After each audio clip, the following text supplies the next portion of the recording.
ஒரு நாள் அண்ணன் தம்பி 2 பேர் காட்டுக்குள்ள நடந்து போய்கிட்டு இருக்காங்க.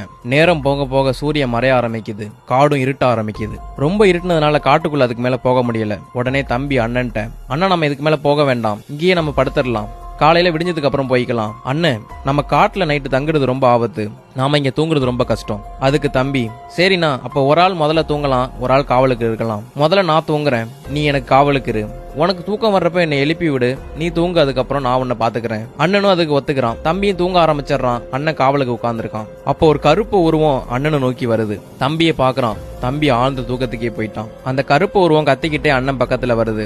அதை பார்த்து அண்ணன் அலற ஆரம்பிச்சிடறான். பயத்துல அவனுக்கு கை கால்லாம் நடுங்குது.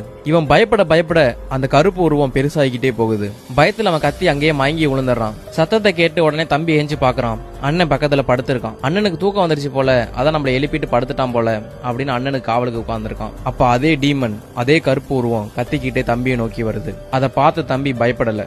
யாரு நீ, ஏன் நீ அழுகுற, உனக்கு என்ன வேணும் அப்படின்னு கேக்குறான். அந்த உருவம் சுருங்க ஆரம்பிக்குது. திரும்பவும் கத்திக்கிட்டே வருது. திரும்பவும் அவன் நீ யாருன்னு கேக்குறான். உனக்கு என்ன வேணும்னு கேக்குறான். அந்த உருவம் சுருங்கிக்கிட்டே இருக்கு. அந்த டீமன் கடைசியா அவனோட விரல் சைஸுக்கு வந்துடுது. அந்த டீமனை ஒரு கர்ச்சிப்ல கட்டி அவன் பையில தூக்கி போட்டுறான். காலையில அண்ணன் ஏஞ்ச உடனே அண்ணனும் தம்பியும் கிளம்ப ரெடி ஆகுறாங்க. அப்பதான் அண்ணன் நைட்டு நடந்த தம்பி கிட்ட சொல்றான். உடனே தம்பி அந்த கர்ச்சிப்ல கட்டி வச்சிருந்த டீமனை காட்டுறான். இதுதான் நீ சொன்ன அந்த கருப்பு உருவமா அப்படின்னு கேக்குறான். இதே மாதிரி தான் நம்ம வாழ்க்கையில நம்ம